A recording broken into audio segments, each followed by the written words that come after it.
Why did I decide to write this book? Well, I'd gotten opportunities to write books in the past, like just like an essay book or whatever, but I wasn't interested in that as much because I felt like stand-up was a better platform for me to use those kind of ideas. But this book, it's a little different. It's kind of a sociology book and a humor book, so it's a little more interesting to me. And it goes in an area that I couldn't go into with stand-up. I wrote it with a sociologist. We interviewed hundreds of people. I got to travel around the world and talk to all these people, all these really smart academics, and really learn about love and modern romance. It was a really interesting experience. I think people will be surprised because it's really funny, but it's also really interesting and you learn a lot, I hope. So I think it's kind of a unique book in that way. The paradox of choice, is a concept from this guy Barry Schwartz, who's very smart, and as I like to say, he knows a shit ton about choice. And the idea is kind of, now we have anyone that's dating now and trying to find someone has more romantic options than anyone in history, right? I mean, I think that's pretty clear. In the past, you would meet someone either that lived in your neighborhood, or you could meet some people at work or school. But now, beyond that, you have the whole world is available to you. But the problem is like having more options is not necessarily a good thing. And Barry's ideas that relate to this are basically the premise that when we have more options, we're actually it becomes harder to make a decision. And when you do make it, you're often less satisfied because you're worried that maybe you picked the wrong thing. And that's what's kind of happened to people who are dating now. You have so many options, but it's hard to really kind of make a choice, and people are really frustrated. So, yeah, it's a big concept that relates to modern romance.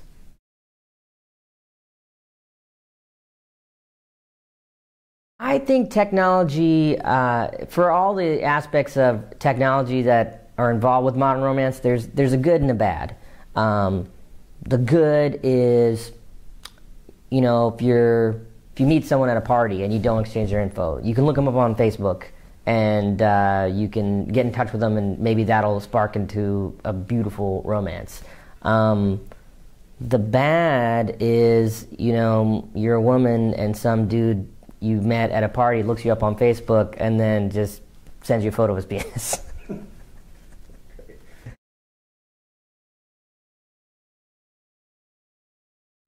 The difference between romance now and a few generations ago, there's first the obvious difference of the technology aspect. Online dating is, how we meet people now. It is, as far as how people meet their spouses, it's bigger than work, school, and family combined now. And then, of course, there's your phones and texting and that whole culture. But beyond that, the bigger change is kind of what I realized interviewing these older people that we talked to when we were doing the book is, in the past, marriage was kind of your first step in adulthood. You were 19, 20 years old, you wanted to leave the house, you got married, and you started a family. Now, there's this whole other thing where you go to college, you have a career, and you basically have this second adolescence, which they call emerging adulthood, where you're an adult living alone, and you're independent, and you're meeting all these different people, and you might be single for years and years. And that was just a phase of life that didn't exist before. And what we're looking for in a partner is much different. In the past, it was more what sociologists and people that study marriage would refer to as a good enough marriage, whereas you're just trying to find someone to start a family with that hopefully wasn't going to murder you at some point.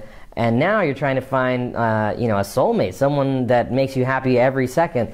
And it's a totally different kind of search with different goals. And that was really the big change that I didn't anticipate. Just the basic underlying premise of what we're looking for is so different.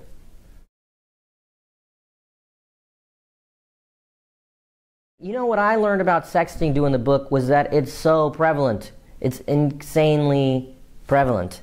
It's it's a thing that a lot of people do, and it seems like it's part of a healthy sexual modern relationship. And it's one of these things that's here to stay, and it's definitely a big thing.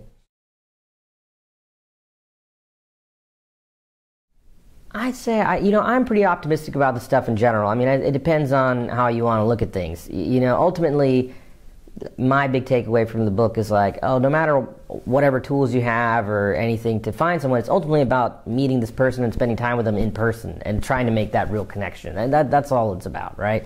And that'll always be there no matter what's going on, technology-wise or anything. So, you know, all these devices or whatever, hopefully in the end, they're all just helping us make more of those kind of connections. So it's overall a positive thing.